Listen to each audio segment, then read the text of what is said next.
Hand writing చూస్తే student యొక్క talent ఎంత ఉందనేది తెలుస్తుంది. హ్యాండ్ రైటింగ్ ఎంత బాగా ఉంటే మనకు రేపు ఫ్యూచర్లో రాసే ఎగ్జామ్స్లలో ఎస్పెషల్లీ లాంగ్వేజ్లలో ఇంగ్లీష్ కానీ హిందీ కానీ తెలుగు కానీ మార్క్స్ 100% స్కోర్ చేసే ఛాన్సెస్ ఉంటాయి. నిన్న జరిగిన మొన్న వచ్చిన ఇంటర్మీడియట్ రిజల్ట్స్లో మా కాలేజీలో 2-3 అమ్మాయిలకు హ్యాండ్ రైటింగ్ బాగాలేక 468 మిస్ అయ్యింది. 468 అవుట్ ఆఫ్ 470 స్టేట్ ర్యాంక్స్ వచ్చాయి ఇద్దరికి.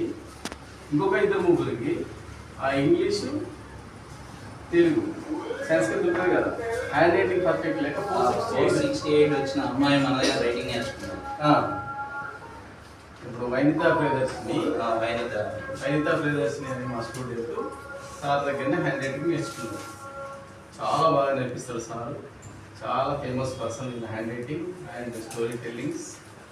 సో మీరందరూ ఈ టైంను, ఈ సమ్మర్ వెకేషన్ను ఇంటికాడ టైం వేస్ట్ చేయకుండా టీవీలు, ఫోన్లు, గేమ్స్ అనుకుంటా టైం వేస్ట్ చేయకుండా ఇక్కడికి వచ్చి 3 hours స్పెండ్ చేసి మంచి నాలెడ్జ్ని పొందాలి, మంచి హ్యాండ్ రైటింగ్ నేర్చుకోవాలి.